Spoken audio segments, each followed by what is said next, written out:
चलो भाई अपना इलेक्ट्रॉनिक स्टार्ट करते हैं।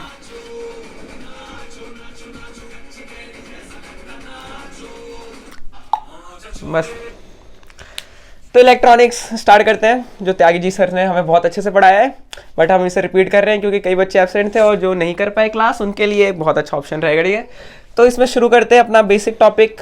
इसमें थोड़ा पता कर लिया हमें पढ़ना क्या है। देखो इलेक्ट्रॉनिक्स में हम सारी इलेक्ट्रॉनिक डिवाइसेस पढ़ेंगे, जितने भी हमारे जैसे फ़ोन, टीवी, कंप्यूटर, ये जो सब चल रहा है ये सब इलेक्ट्रॉनिक डिवाइसेस से चल रहा है। इसके अंदर जो डिवाइसेस हैं वो सेमीकंडक्टर से बने हैं, जैसे कि इसके अंदर के ट्रांजिस्टर होते हैं, इंटीग्रेटेड सर्किट्स, ये सब। तो इन सब की काम कैसे करते हैं हम इस चैप्टर में स्टडी करेंगे अपने इस टॉपिक में इलेक्ट्रॉनिक्स में, और जो हमारा है स्किल एनरिचमेंट कोर्स या एनहेंसमेंट कोर्स जो भी है। ठीक है, तो इसमें पहले तो हम पढ़ेंगे क्या, वैक्यूम ट्यूब्स। जो सबसे पहला टॉपिक है जो हम पढ़े हमने, वैक्यूम ट्यूब्स। इसका थोड़ा सा ब्रीफ इंट्रोडक्शन दे दूं। देखो भाई, जब तक मॉडर्न चीज़ें नहीं बनी थी स्टार्टिंग में, तो हमने पढ़ा है कि जो पहले फर्स्ट जनरेशन कंप्यूटर होते थे वो किस पे वर्क करते थे, वैक्यूम ट्यूब्स पे। वैक्यूम ट्यूब क्या होता था, एक ग्लास का वो ट्यूब होता था बड़ा सा, और उसके अंदर ऐसे प्लेट्स होते थे, एनोड कैथोड। एक को हम गर्म करते थे तो यहाँ से इलेक्ट्रॉन्स एमिट होते थे और इधर जाते थे, जिसकी वजह से सर्किट में करंट फ्लो करता था। ठीक है, तो और देखो इसके अंदर हमने एयर भरी होती थी, मतलब एयर इन द सेंस कि वो जो नोबल गैसेस होती है जैसे आर्गन और ये सब, ताकि कोई रिएक्शन ना हो अंदर, नोबल गैसेस। बट ये बहुत ही ईजिली ख़राब हो जाते थे, बहुत हैवी थे और बहुत ज़्यादा एनर्जी यूज़ करते थे। सो इसीलिए हम कहते थे कि तब एक एक पूरा रूम भर जाता था कंप्यूटर से, और उनकी प्रोसेसिंग पावर एक कैलकुलेटर से भी कम होती थी। बट आज हम देख सकते हैं कि हमारे छोटे मोटे फ़ोन में भी मतलब इतनी चीज़ें हैं, मतलब भाई सब टेक्नोलॉजी का कमाल, साइंटिस्ट एंड इंजीनियर, और क्या। ठीक है, तो ये तो अब आउटडेटेड चीज़ें, कहीं यूज़ भी नहीं होता इन चीज़ों का, बट हमें ये पढ़ना है बिकॉज ये हमारे सिलेबस में है। डोंट नो वाई, बट थोड़ा बहुत पता होना चाहिए। ठीक है, इसके बारे में हम थोड़ा सा पढ़ेंगे और इसमें अलग अलग टाइप्स वैक्यूम ट्यूब्स में, वही diode, triode, tetrode, pentode, alright. और इसके बाद हम थोड़ा सा पढ़ेंगे अपना ट्रांजिस्टर। ठीक है, ये थोड़ा सा टफ टॉपिक है। अब ट्रांजिस्टर से पहले थोड़ा सा हम सेमीकंडक्टर, एक ही ट्रांजिस्टर भी एक सेमीकंडक्टर है। ठीक है, सेमीकंडक्टर क्या होता है तुम्हें पता है, जो इलेक्ट्रिसिटी जिसमें फ्लो करती है बट थोड़ी कम करती है। जैसे हमने कंडक्टर और इंसुलेटर पढ़ा है, और ये है हमारा सेमीकंडक्टर। ठीक है, तो इंसुलेटर और कंडक्टर के बीच का। ठीक है, और फिर ये हमारा ये हो गया, और नेक्स्ट जो है हमारा, फिर इसी में इसके बहुत सारे फंक्शंस पढ़ने हैं, और फिर इसमें अलग अलग टाइप्स के ट्रांजिस्टर पढ़ने हैं। ठीक है, तो अभी स्टार्ट करते हैं अपना वैक्यूम ट्यूब लेकर के।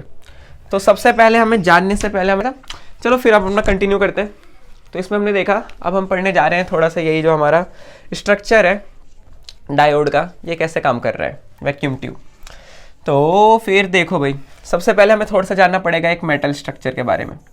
हमें पता है कि जो मेटल का स्ट्रक्चर होता है वो क्रिस्टलीन होता है, ऑलराइट, जिसमें अलग अलग एटम्स होते हैं, एक अपने डेफिनेट पॉइंट पे सब अच्छे से अरेंज्ड होते हैं। और वो जो सब में क्या होता है, इलेक्ट्रॉन्स होते हैं सारे एटम में। लेकिन देखो जो आउटर इलेक्ट्रॉन होता है, जिसे हम वैलेंस इलेक्ट्रॉन कहते हैं, वो बहुत लूजली बाउंड होता है अपने न्यूक्लियस से। मान लेते हैं न्यूक्लियस है, तो ये जो आउटर इलेक्ट्रॉन है बहुत ही हल्के से बाउंड है, मतलब दूर है ना, इस पर ज़्यादा फर्क नहीं पड़ता न्यूक्लियस का। तो इन्हें हम वैलेंस इलेक्ट्रॉन कहते हैं, और इन्हीं वैलेंस इलेक्ट्रॉन्स को हम फ्री इलेक्ट्रॉन्स भी कहते हैं, क्योंकि वो इलेक्ट्रॉन्स थोड़ी सी भी एनर्जी मिलने पे बड़ी इजीली पूरे स्ट्रक्चर में घूम सकते हैं इधर। ठीक है, बिल्कुल लड़कों की तरह, कोई चिंता नहीं है कि कब कहाँ जाना है, फुल एन्जॉयमेंट। ठीक है, और फिर कोई रोक टोक नहीं। तो वो इलेक्ट्रॉन्स को हम वैलेंस इलेक्ट्रॉन या फ्री इलेक्ट्रॉन कहते हैं। और उसके बाद आता है थोड़ा सा कंसेप्ट कि देखो इलेक्ट्रॉन इधर उधर हिल तो रहा है, बट वो इस मेटल पीस के अंदर ही है, बाहर नहीं जा पा रहा, क्योंकि अभी भी मतलब वीकली अटैच। लेकिन जो हमारा इलेक्ट्रॉन है वो वीकली अटैच्ड है अभी न्यूक्लियस से। बट मैं चाहता हूँ कि पूरी मेटल सरफेस को ही छोड़ दे, तो मुझे क्या करना पड़ेगा, इसे एक्स्ट्रा एनर्जी देनी पड़ेगी, मुझे इसे इंडिपेंडेंट बनाना होगा ताकि ये किसी और पे डिपेंडेंट ना रहे। तो वो इंडिपेंडेंट बनाने के लिए मुझे इस इलेक्ट्रॉन को देनी है एनर्जी। अब वो एनर्जी मैं बहुत तरीक़ों से दे सकता हूँ। ठीक है, अब उसी के बारे में हम डिस्कस करेंगे किन किन तरीक़ों से एनर्जी देगी कि वो इलेक्ट्रॉन अपने इस मेटल पीस को छोड़ के बाहर निकल जाए। ठीक है, उसे हम उस प्रोसेस को हम कहते हैं इलेक्ट्रॉन एमिशन, कि जब वो अपनी मेटल सरफेस को छोड़ के जब इलेक्ट्रॉन बाहर निकल जाता है तो उस प्रोसेस को हम कहते हैं इलेक्ट्रॉन एमिशन। और ये कई तरीक़ों से हो सकती है। तो देखो, और वो जो मिनिमम अमाउंट है एनर्जी जो रिक्वायर्ड है इस इलेक्ट्रॉन को अपने मेटल पीस को छोड़ने के लिए, उसे हम कहते हैं इस मेटल का वर्क फंक्शन। ठीक है, वर्क फंक्शन मतलब वो लीस्ट अमाउंट ऑफ पैसा है जो इतना वो इलेक्ट्रॉन लेगा ताकि वो इसे छोड़ के जा सके। मूवीज में देखा है ना। ठीक है, अब इसके बाद हम चलते हैं आगे। Types of emission, electron emission कैसे कैसे हो सकते हैं, टाइप्स। इलेक्ट्रॉन को एमिट कराने का जो हमें अपने वैक्यूम ट्यूब्स में पढ़ना है वो होता है हमारा थर्मियोनिक एमिशन। लिखते हैं इसे, थर्मियोनिक एमिशन। देखो भाई लोग, जो थर्मियोनिक एमिशन है अपना, वो क्या है कि जब मैं इस मेटल को हीट करूंगा ना, गर्म करूंगा, हीट दी इधर से, तो क्या होगा, इसके अंदर की सारी जो पार्टिकल्स हैं उनकी एनर्जी बढ़ेगी एटम की, और वो एनर्जी बढ़ेगी तो जो ये वैलेंस इलेक्ट्रॉन इनकी भी एनर्जी बढ़ेगी, और वो जब एक इनफ अमाउंट पर पहुंच जाएगी तो वो क्या होंगे, इलेक्ट्रॉन इस मेटल पीस को छोड़ के बाहर निकल जाएंगे। ठीक है, बाहर निकल गए, आजाद पंछी। क्लियर। तो ये है हमारा थर्मियोनिक एमिशन। तो इसमें मेन चीज याद रखना, हम इसमें हीट देते हैं और उस हीट की वजह से जो इलेक्ट्रॉन एमिशन होता है उसे हम थर्मियोनिक एमिशन कहते हैं। उसके बाद आता है हमारा फील्ड एमिशन। फील्ड एमिशन, अब देखो भाई, जो फील्ड एमिशन है हमारा, उसमें क्या खास है। फील्ड एमिशन तब होता है जब मैं इसे हीट की जगह इस पूरे मेटल के पीस को एक स्ट्रॉन्ग इलेक्ट्रिक फील्ड में रख देता हूँ। मान लेता हूँ कि इस डायरेक्शन में स्ट्रॉन्ग इलेक्ट्रिक फील्ड में, तो देखो स्ट्रॉन्ग इलेक्ट्रिक फील्ड में जब रखते हैं तो हमारे जो मेटल के अंदर के इलेक्ट्रॉन्स हैं उसमें क्या होता है, ड्रिफ्ट वेलोसिटी आती है और उनके अंदर एनर्जी बढ़ती है उनकी। तो स्ट्रॉन्ग इलेक्ट्रिक फील्ड में रखने पे भी उनकी एनर्जी बढ़ेगी इतनी कि वो इस सरफेस को छोड़ देंगे। ठीक है, यहाँ पे भी एमिशन होगा, तो इसे हम कहते हैं फील्ड एमिशन। तो इसमें याद रखना है किसकी वजह से, हाई इलेक्ट्रिक फील्ड में। और उसके बाद जो हमारा आता है, जो अभी हम पढ़ ही रहे हैं अपने फिजिक्स में, फोटो इलेक्ट्रिक एमिशन। अब देखो भाई, फोटो इलेक्ट्रिक एमिशन में क्या है। फोटो इलेक्ट्रिक एमिशन हमारा ऐसा है कि जब मैं अपने मेटल सरफेस पे एक हाई एनर्जी की लाइट की बौछार करता हूँ, जिनमें फोटोन होता है लाइट से, ठीक है, तो जब भी एक फोटोन टकराता है और उसमें इतनी एनर्जी है कि उस इलेक्ट्रॉन को अपनी पूरी एनर्जी ट्रांसफर कर देता है, तो वो इलेक्ट्रॉन बाहर निकल जाता है।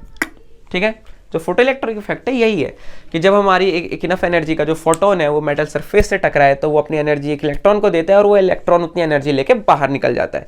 ये है हमारा फोटो इलेक्ट्रिक एमिशन। ठीक है, और उसके बाद जो last and not the least, जो हमारा फाइनल है, क्या है उसका नाम, you know that, secondary emission. Secondary emission, ये भी एक टर्म इंपॉर्टेंट है। देखो भाई, सेकेंडरी एमिशन क्या है कि मान लेते हैं ये मेरा पास एक मेटल का सरफेस है, ठीक है, और इस मेटल, मतलब मैंने क्या बोलते हैं, इस मेटल के सरफेस पे इलेक्ट्रॉनों की बौछार करी, जैसे यहाँ पे फोटोन की बौछार कर रहा था ना, मैंने इलेक्ट्रॉन मारे, उसे इलेक्ट्रॉन गन कहते हैं उस डिवाइस को। मतलब हाई एनर्जी इलेक्ट्रॉन्स चले और ये इलेक्ट्रॉन आके इस मेटल सरफेस से ठुका, तो क्या होगा, ये इलेक्ट्रॉन आके इधर ठुकेगा तो इसके एटम्स के अंदर के इलेक्ट्रॉन से ठुकेगा और उसको इतनी एनर्जी प्रोवाइड कर देगा कि वो इलेक्ट्रॉन बाहर निकल जाएगा। ठीक है, मतलब जैसे नहीं होता, मैं किसी को बचाने के लिए जो मूवीज़ में होता है, कोई ट्रक के आगे आगे वो जाके बचाता है, ऐसे खुद अंदर चला जाता है लेकिन वो आदमी बच जाता है, तो वही ये इलेक्ट्रॉन है वो अंदर टकराएगा लेकिन उसकी वजह से एक दूसरा इलेक्ट्रॉन बाहर निकल जाएगा। तो ये हमारा इलेक्ट्रिक एमिशन, जिसको हम कहते हैं सेकेंडरी एमिशन, कि एक इनफ एनर्जी के इलेक्ट्रॉन के मेटल के सरफेस पे टकराने पर जब एक दूसरा इलेक्ट्रॉन अंदर से बाहर निकलता है उसे हम कहते हैं अपना सेकेंडरी एमिशन। तो इतना क्लियर हो गया, ये चार चीज़ें क्लियर हो गई तो हम आगे जाने के लिए तैयार हैं, जो हम अपना वैक्यूम ट्यूब्स पढ़ेंगे। एक इम्पॉर्टेंट फैक्ट था ताकि हमें पता चले क्या चीज़ क्या हो रही है। तो देखो भाई, जो वैक्यूम ट्यूब है इसकी डेफिनेशन क्या है देखते हैं, मैं कौन सा याद करके रखता हूँ ये सब। An electronic device in which flow of electrons takes place through vacuum is known as vacuum tube. वो एक इलेक्ट्रॉनिक डिवाइस जिसमें फ्लो ऑफ इलेक्ट्रॉन, मतलब जिसमें इलेक्ट्रॉन फ्लो होते हैं वैक्यूम के थ्रू, उसे हम कहते हैं वैक्यूम ट्यूब, जिसका डायग्राम बनाया था थोड़ा सा। ठीक है, देखो भाई, ये ग्लास है, इसके अंदर ये प्लेट है, इसे हम कहते हैं कैथोड। क्लियर, बिल्कुल क्लियर। एक इधर एनोड है, इसे हम कहते हैं, है तो ये एनोड ही, और इसे हम प्लेट भी कहते हैं। ठीक है, इसके नीचे क्या है, एक बल्ब लगा है, मान लो जो हमारे पुराने टाइम में नहीं होता था, अरे येलो वाले बल्ब जिसमें फिलामेंट होता है, ये हमारा लगा है। ठीक है, और ये अपना बैटरी से जुड़ा हुआ है, जो ये जलता है तो क्या होता है, इससे हीट प्रोड्यूस होगी, और हीट प्रोड्यूस होगी तो ये जो हमारे पास प्लेट है इसमें से इलेक्ट्रॉन एमिट होंगे, और वो इलेक्ट्रॉन निकलते हैं यहाँ से और वो ट्रैवल कर जाते हैं इस पे, और फिर ये सर्किट अगर मैं बाहर जोड़ दूँ तो इलेक्ट्रॉन फ्लो होने लगता है, लेकिन इसके अंदर तो पूरा वैक्यूम है, तो इसीलिए हम इसे वैक्यूम ट्यूब कहते हैं। ठीक है, अब इसके अंदर आता है हमारा डायोड वेल्व, जो सबसे सिंपल है हमारा। ठीक है, चलो भाई, अब इसके अंदर आता है हमारा सबसे पहला पहले एक बार जनरली बात कर देते हैं। जो वैक्यूम ट्यूब है ये बहुत सारी कैटेगरीज में डिवाइडेड है, ठीक है। ठीक है, और इसके अंदर हम बहुत सारी प्लेट्स बनाएंगे जिन्हें हम ग्रिड्स कहेंगे, ठीक है। अलग अलग नाम है उनके, ग्रिड्स, स्क्रीन, अलग से हम प्लेटें जोड़ देते हैं, अलग अलग फंक्शन होता है उनका, वो हम देखेंगे अभी। तो देखो इसमें सबसे पहले वैक्यूम ट्यूब्स में पढ़ेंगे हमारा डायोड। डायोड का मतलब है क्या कि इसमें दो होंगे, एक एनोड और एक कैथोड, दो डायोड, सिंपल। उसके बाद आता है हमारा ट्रायोड। अब ट्रायोड में जैसे ये एक जुड़ जाएगा इससे हम, ठीक है, एक वो हो जाएगा, मतलब 3 ओड हो गए 3 इलेक्ट्रोड, ठीक है। डायोड में 2 इलेक्ट्रोड, ट्रायोड में 3 इलेक्ट्रोड। और उसके बाद आता है हमारा टेट्रोड। टेट्रोड में 4 इलेक्ट्रोड। फिर आता है हमारा पेंटोड। पेंटोड में 5 इलेक्ट्रोड। इट्स जस्ट सिंपल, ठीक है। चलो इनके नाम भी लिख लेते हैं। देखो जो डायोड है इसमें तुम्हारे सिर्फ 2 चीज़ें हैं जो हमने लिखी है, कैथोड और एनोड। देखो ये 2 चीज़ें हर चीज़ में कॉमन रहेंगी, इसमें भी कैथोड है, एनोड भी है, और एक सीजी है। सीजी मतलब अपने का कंट्रोल ग्रिड, ठीक है।